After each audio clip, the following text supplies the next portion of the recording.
Time చూస్తున్నారా? Super! నేను కూడా ఫస్ట్ టైం ఇలా మాట్లాడుతున్నా. కానీ లాస్ట్ టైం కాకుండా చూసుకుంటా. పెద్ద పెద్ద స్క్రిప్ట్స్ లేదు, ఫిల్టర్ అంతకన్నా లేదు.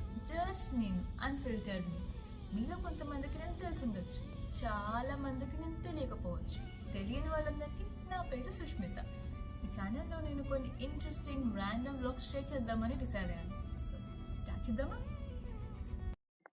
సరదాగా అలా నెల్లూరు నుంచి స్టార్ట్ అయిపోయాం. అమ్మ, వదిన, అన్న, అమ్మమ్మ, తాతయ్య ఇంకా నేను. కానీ ఎక్కడికి వెళ్తున్నామో గెస్ చేయగలరా?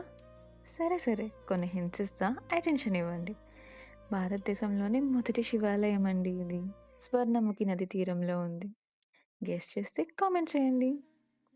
ఒకసారి ఈ పంటని చూడండి, చాలా కొత్తగా ఉంది కదా. మీలో ఎవరికైనా దీని పేరు తెలిస్తే కామెంట్ చేయండి. నాకు కూడా క్లారిటీ లేదు, జెన్యూన్ క్యూరియాసిటీతో అడుగుతాను. మరి మీ వెళ్ళే దగ్గరకు ఇప్పుడు కనిపెట్టేశారా? అదేనండి, శ్రీ పరశురామేశ్వర స్వామి టెంపుల్, గుడిమల్లం. భారతదేశంలోని మొదటి శివాలయం. ఇక్కడ కార్ పార్క్ చేసుకొని అలా టెంపుల్‌కి వెళ్తున్నాం. మీకు ఇక్కడ పూజకి కావాల్సిన కొబ్బరికాయలు, పూలు, పండ్లు అన్నీ ఇక్కడ దొరుకుతాయి. ఎంటర్ అవ్వగానే ఒక డివైన్ ఫీలింగ్ కలుగుతుంది.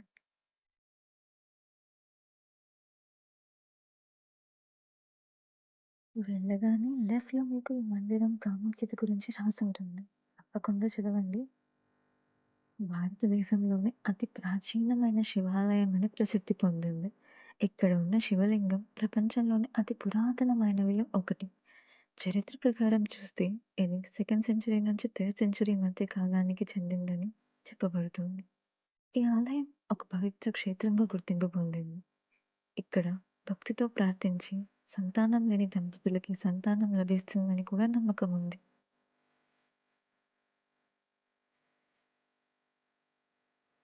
చరిత్రని జీవంతంగా చూపించే విశేష స్థలమే ఇది.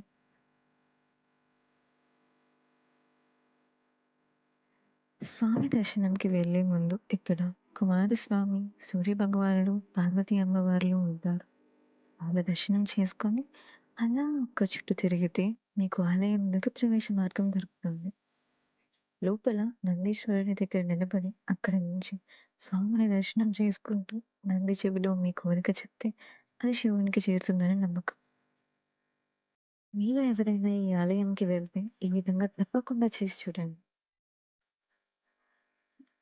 గుడిమాలం చరిత్ర, కళ మరియు భక్తి గురించి విస్తారంగా చెప్పే ఒక పుస్తకం కూడా ఉందండి.